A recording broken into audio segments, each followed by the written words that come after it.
um cenário geopolítico marcado por crises armadas, instabilidade institucional e insegurança alimentar, uma decisão histórica começa a ecoar muito além das fronteiras de Burkina Faso. A mobilização de 8.000 combatentes armados para o trabalho agrícola, liderada pelo presidente de transição, Ibrahim Traoré, já está sendo considerada um dos movimentos mais ousados e revolucionários do continente africano neste século.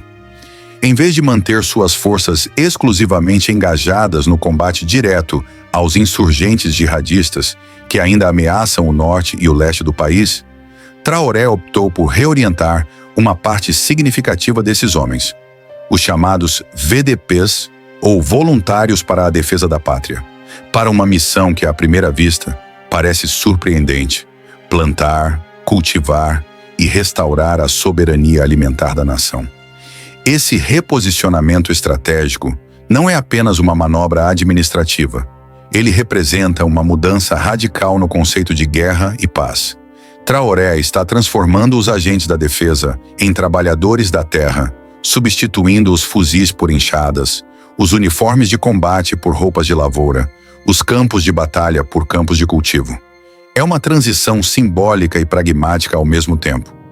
Onde antes havia destruição, agora se cultiva a reconstrução. Onde antes havia medo, agora se planta esperança.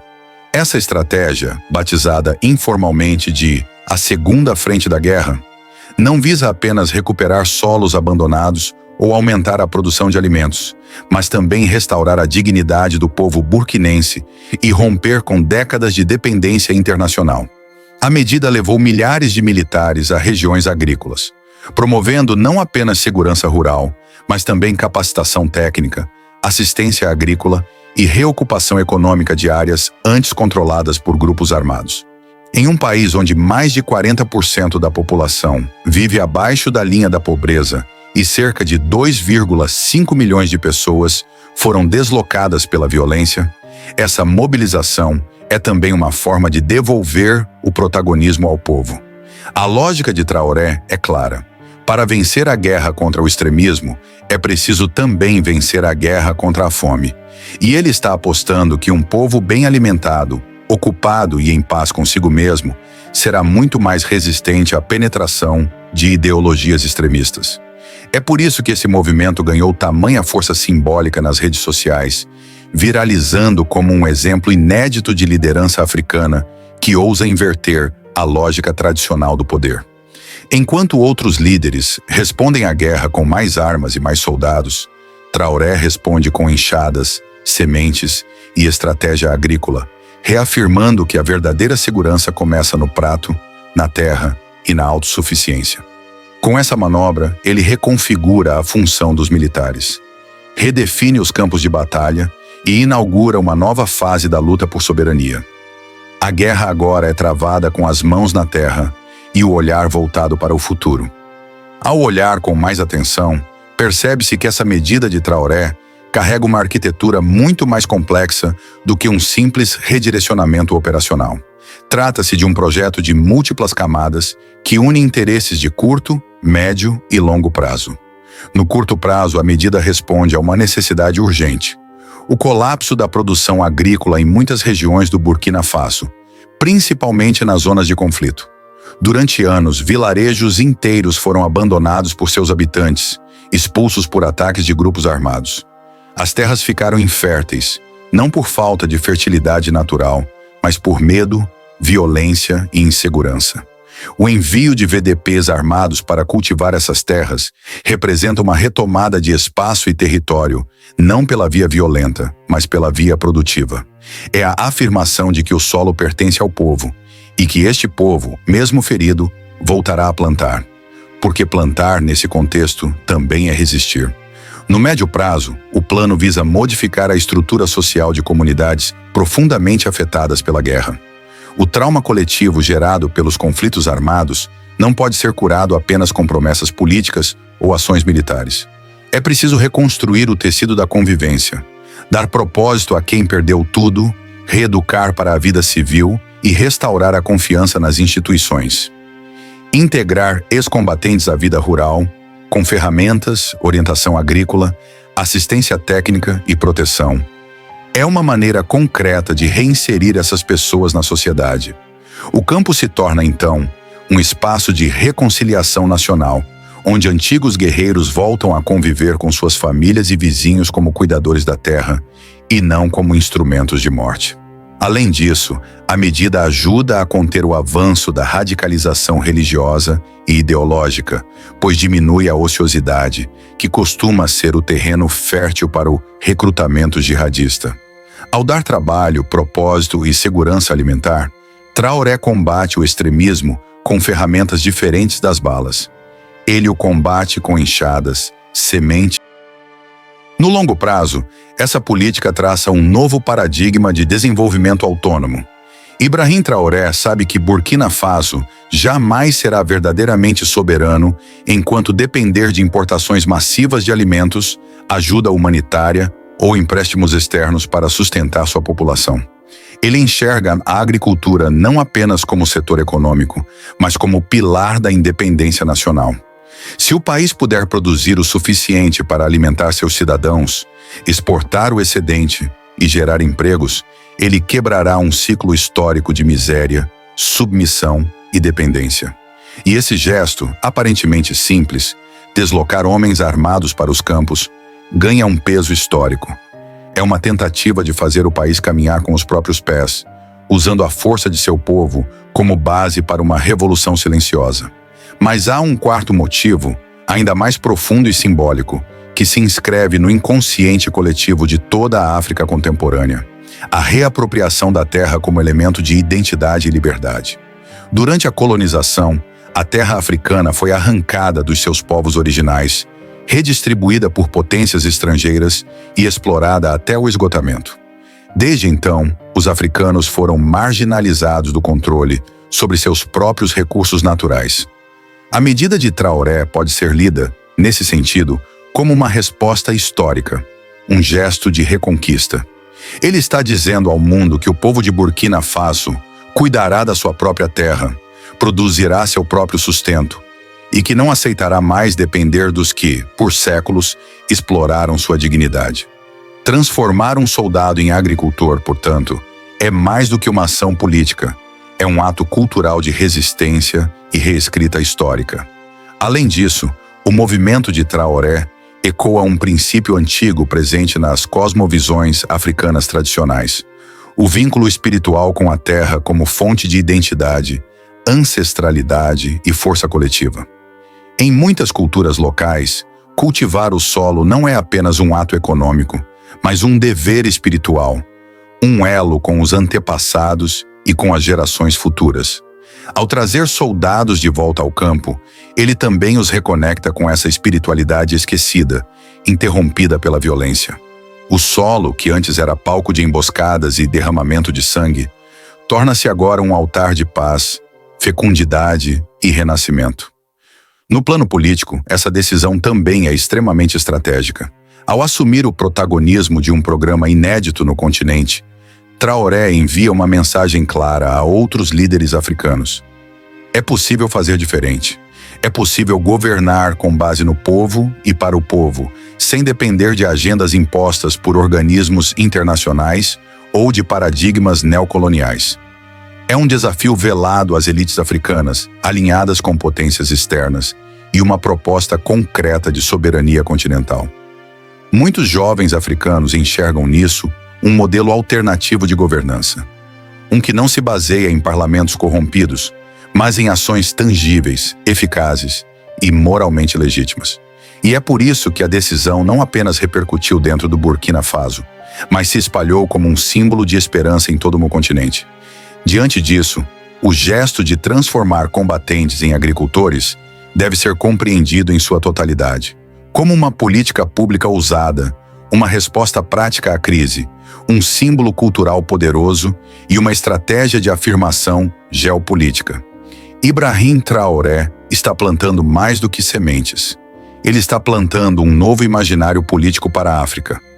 Um onde o povo, a terra e a liderança se unem em torno da reconstrução nacional, sem tutelas estrangeiras. Esse é o verdadeiro coração do projeto, e talvez o motivo mais profundo de seu sucesso entre as massas.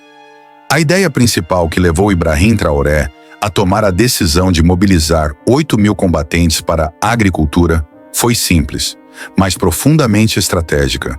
A convicção de que a verdadeira soberania nacional não se conquista apenas com armas, mas com a capacidade de alimentar o próprio povo com os próprios recursos. Traoré entende que a guerra que Burkina Faso enfrenta não é apenas militar, mas também econômica, cultural e alimentar.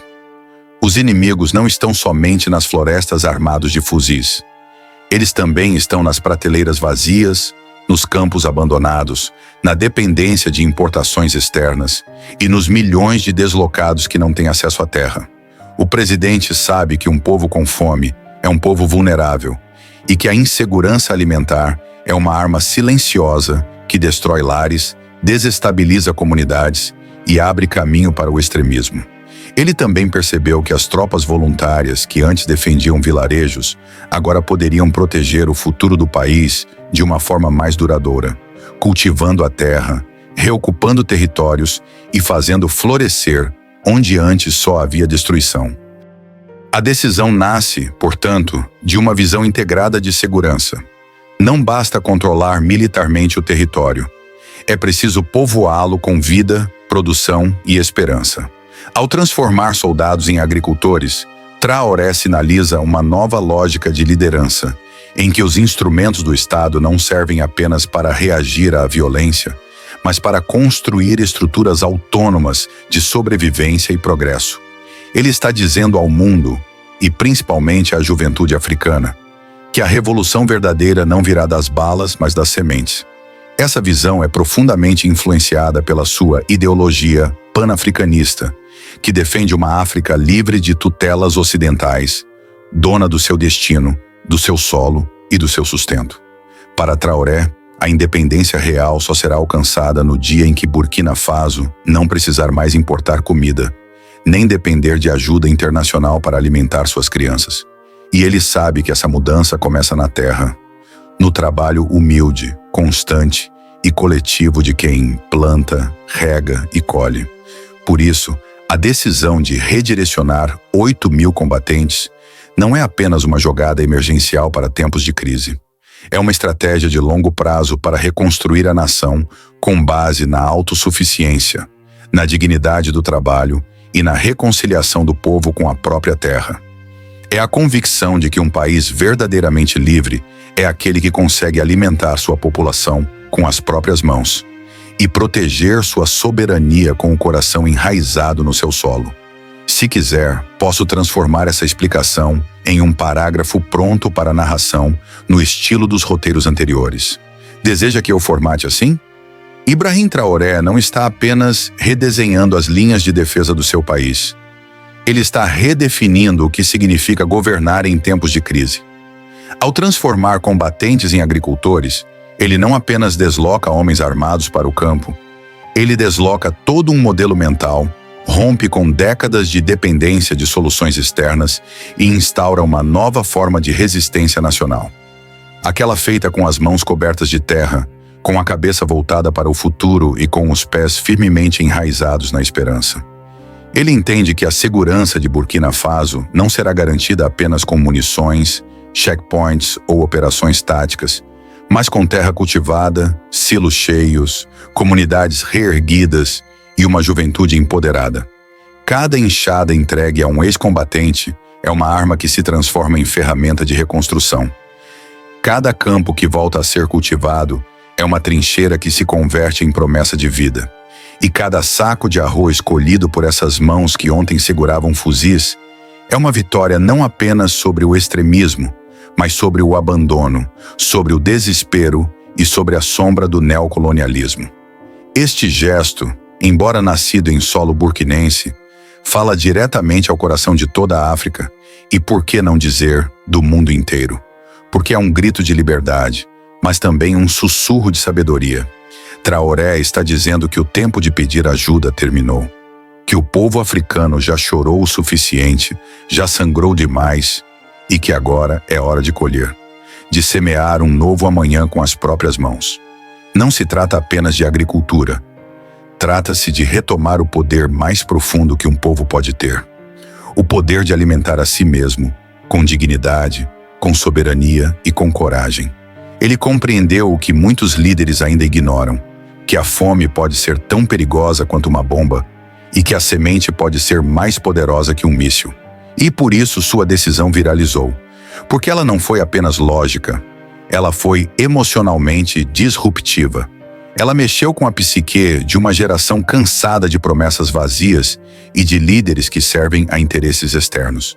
Ela acendeu a chama de um novo tipo de liderança, enraizada no povo, alimentada pela terra e sustentada por ações concretas.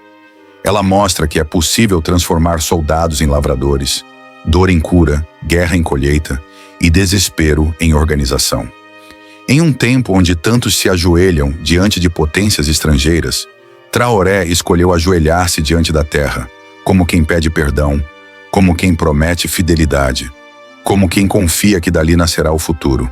Porque para ele não existe revolução verdadeira que não brote do chão e não alimente os seus. E agora, a pergunta que fica é: e se outros países africanos seguissem esse mesmo caminho? E se mais líderes tivessem a coragem de empunhar enxadas ao invés de espadas? E se a verdadeira arma do século XXI não for a pólvora, mas a semente? Talvez então veríamos o nascimento de uma nova África. Uma África que não pede, que não implora, mas que planta, e colhe, e vive.